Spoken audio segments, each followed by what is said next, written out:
We are going to glean insights into Israel's plan to control Gaza from Israel's former ambassador to the U.S., Michael Oren. Ambassador Oren, it is so great to have you here. Thanks for being here. Good to be with you, Anna. Okay, let's jump right in. In terms of Israel's security, what are the risks and what are the benefits of this plan as you see them? Well, the risks are manifold. Going into Gaza, it's densely populated, densely built up, with dozens and dozens of miles beneath the city.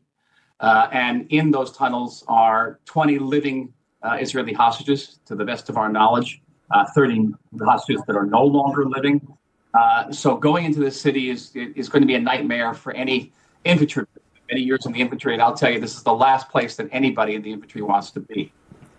The benefits, what's the benefit? The benefits can only be that Israel can finally perhaps secure the release of these hostages, can finally defeat Hamas, can finally liberate Gaza from Hamas, and begin the process together with Arab allies, with the United States, perhaps other countries, building the process of rebuilding Gaza into a flourishing, peaceful area of the Middle East. So we know Israel's security cabinet already approved the plan. What about everyone else? Is there a broad support for it in the Knesset, in the IDF, and within the Israeli population? Well, I'd say 2 out of 3 is not in favor. Okay, I think that the government and the Knesset, of course, the majority is from the government, and that's going to be supportive of this operation.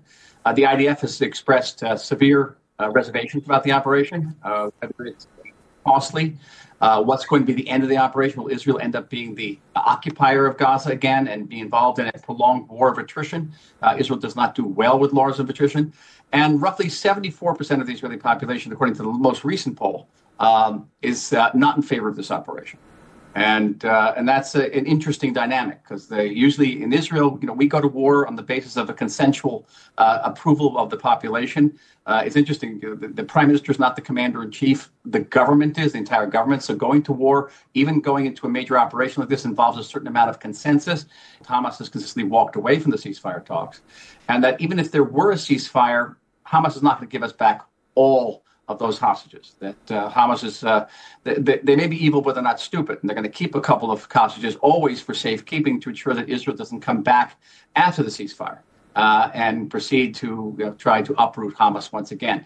And knowing all that you know with your expertise, how do you feel about this plan? Do you think it's a good idea? I have deep reservations about it. I understand that sometimes when you're sitting in the prime minister's seat, you see things that other people don't see. You have a 360-degree view. The prime minister is thinking about how this battle will be received by others in the Middle East, particularly our enemies. If we're perceived as losing to Hamas, what will that mean for Israel's security? What will it mean for the ability to expand the Abraham Accords to other Arab countries? People make peace with Israel because it's a strong country, not because it's a weak country.